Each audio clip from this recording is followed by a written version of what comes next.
Welcome to this edition of Miles Ahead, and this time we're looking at the Bentley Bentayga. Starts at £163,000. This does have a few options, although I don't know what the total cost is, so if you have to ask, I guess you can't afford it. But we'll have a look at a couple of the options that I know it's got anyway. So we'll start with the black pack. So it gives you all these black surrounds around here on the grille and all around the sides as well, and you can see it around these lights as well. And these lights are absolutely stunning as well. They've got the cut glass effect in them, and they're brilliant. I mean, the VW Group's adaptive full beam stuff at the moment is really, really good, and this car is no exception. So as we come round the side, these 21-inch wheels, they're part of the black pack as well. You know, distinctively Bentley. I think they look fantastic, really suit the profile of this car. Flying B is blacked out as well, and you've got the V8 denotation down there as well. They don't do the W12 speed version in the UK, it's where we're filming this, and you can't get it in the EU and a few other countries as well. But I think if you're watching this out in Dubai, good luck, you'll be able to buy one of those if that is your choice. As you come around, you can see again more of the black pack styling effects here. I'm going to mention the wing mirrors as well.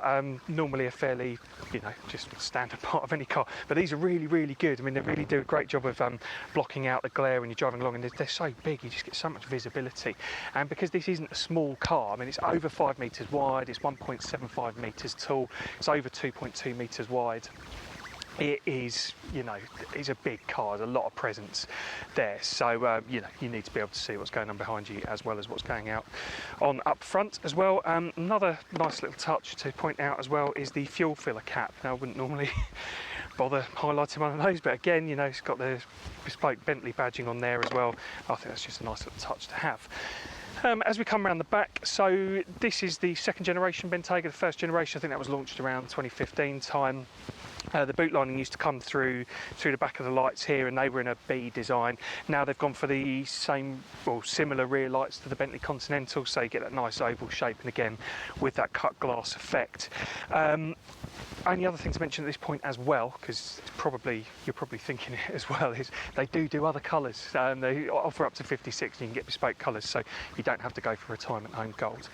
We'll have a quick look in the boot wall here. Just press the B, up it comes. So because the lining goes around the lights, you just get this lovely wide entry space in here, and I think it's about 480 litres, this boot.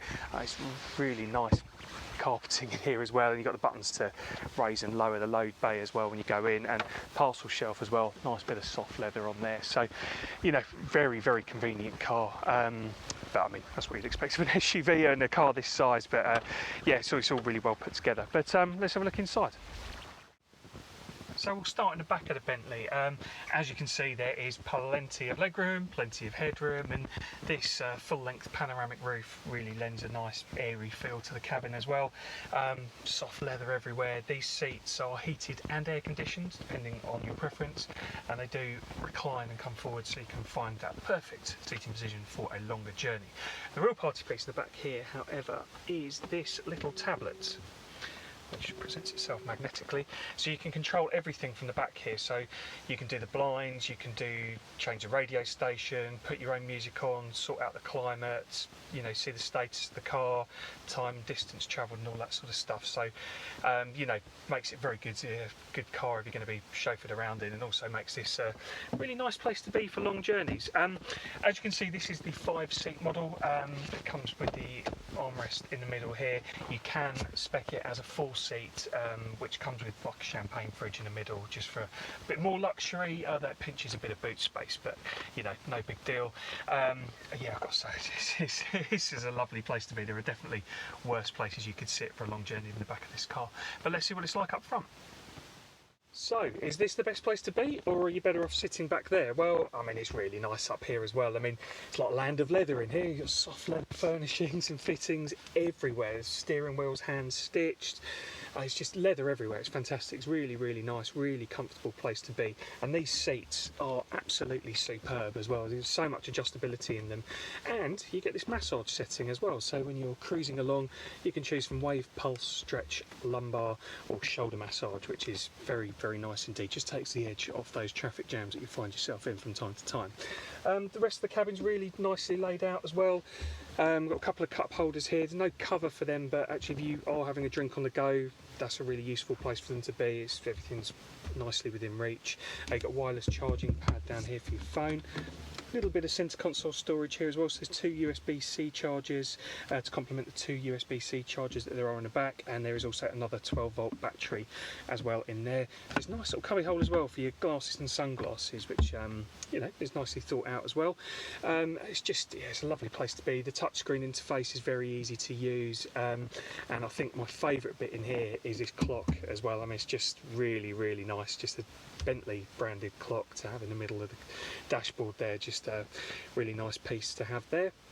I mentioned the stereo at this juncture as well, so this car features the upgraded name Bentley Premium Audio, I think it's called, but it features 20 speakers. It's got, you can feel the bass in the seats. There's like a bass subwoofer enhancer in the seats. I probably should have looked at what that was called before I said this bit, but you can feel the music when you're going along as well, which is great, and is, you know, it's really quite adjustable. So we mentioned the sound systems in other cars as well, so say the two best ones that we've been in so far were the Bowers & Wilkins system in the McLaren GT and the Mark Levinson system in the Lexus LC500.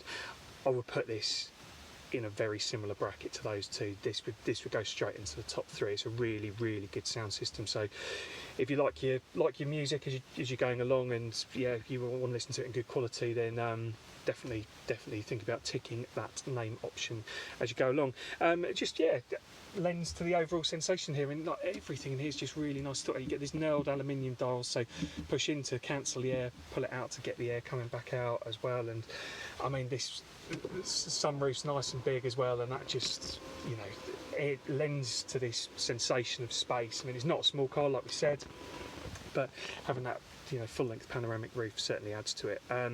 So, you know, so far so good. If you're looking for a big SUV that's got lots of opulence, drives well, is practical, then this is off to a really good start. So let's finally see what it's like out on the road. We'll start by having a little listen to the engine note.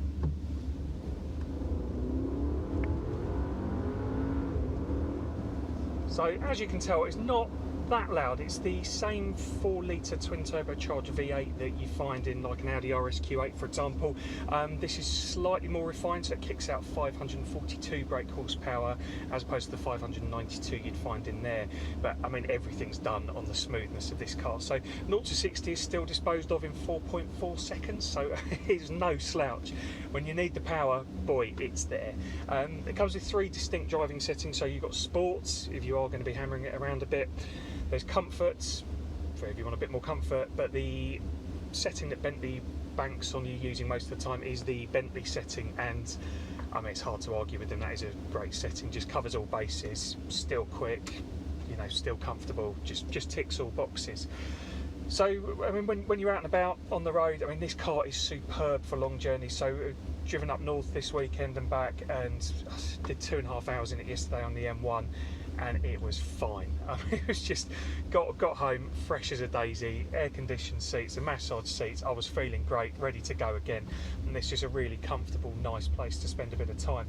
And you can also tell, we're just driving through a village at the moment, but it's so quiet. Even at motorway speeds, you can hear a pin drop in this car. You've got the cruise control on at 70 miles an hour, and it is near silent in here. There's just no wind noise, there's no engine noise, just nothing. And, which is amazing, really, because you've got this huge, great windscreen here, and the sheer mass of the car, big wheels and all of that, you'd expect there to be some noise from somewhere.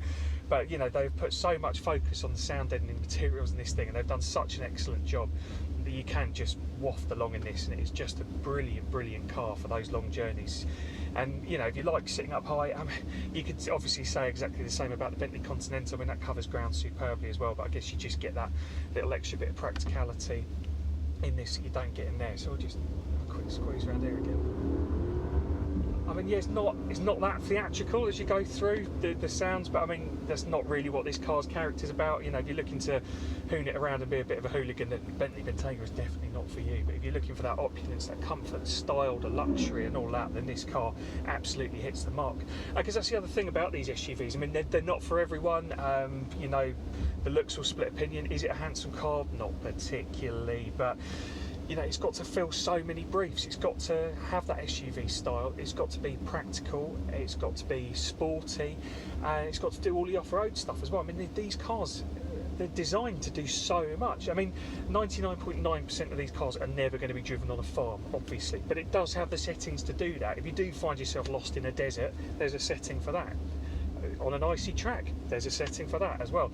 So I mean, it has got those off-road credentials. I mean, I haven't tested them. Like I say, I've just been on the motorway most of the time, and it's excelled in those environments. So I mean, if you're covering a lot of ground a lot of the time, I can absolutely see the appeal of this. I mean, it just hits the mark so spectacularly in all of those fronts. I mean, yeah, it's not the sportiest thing. It shares the same 48 volt active anti-roll bar that we saw when we reviewed the RSQ8 a few videos ago. And again, like when you throw it around a roundabout or into a corner, it just stays so surprisingly upright. I mean, it's astonishing, really. I mean, it's not a light car. It's well over 2 tons, like 2.3, 2.4 tons, and it just stays flat when you're going through fast corners. It's really, really quite amazing. And the air suspension's got something called continuous damper active management, something like that. But you can feel it working the whole time. I mean, it's just, you could be driving for half an hour and you would not have felt a single imperfection in the roads. And like the roads in the UK at the moment are pretty terrible by and large. I mean, there's potholes everywhere. Councils are mad for a speed bump. It just deals with them absolutely supremely. I guess the payoff, I should probably mention the fuel consumption at this juncture. So I've done 392 miles exactly since I took this car a few days ago, and we've averaged 23.3 mpg, which for a car this size of this performance is absolutely fine. And we've got a roundabout here. It's just, you can talk about that active anti-roll bar, but it just stays so flat. and I'm going quite quickly round there, and it just, everything stays upright. It really is quite unbelievable how it does that. It's obviously got a lot of work to do because it's a huge old car, and then a bit of open road, you can floor it again, and then you are just out of any situation in no time. I'm probably starting to waffle on a bit now. Overall, I've been really impressed with this car. I wasn't quite sure what to expect because it's not like a super SUV in the sense that something like the Audi RSQ8 was, but it's got those sporting credentials, and actually it's just enough punch there for it to be perfect. And you don't find yourself driving it quickly. It very much rewards a nice leisurely drive, but then if you are in a hurry, you've got that huge dollop of power delivered by that twin turbocharged V8, and it's it's really quite enjoyable, and it's surprisingly agile, and it is supremely comfortable. So all in all, yeah, I've been really impressed with this. It's a really, really good car. I hope you've enjoyed this video. Please subscribe to the channel. Please like this video, of course, if you did like it. We've got loads more reviews coming up. We've already done loads as well. So what we've got coming up next, we've got the Jeep Renegade 4xe, got an Alfa Romeo Stelvio Veloce. We have got an Aston Martin DBX, got an Aston Martin DBS as well, and we've got a Caterham 620 coming as well. So plenty to come on the channel. So please subscribe so you don't miss anything, and hopefully we'll see you soon. Thanks.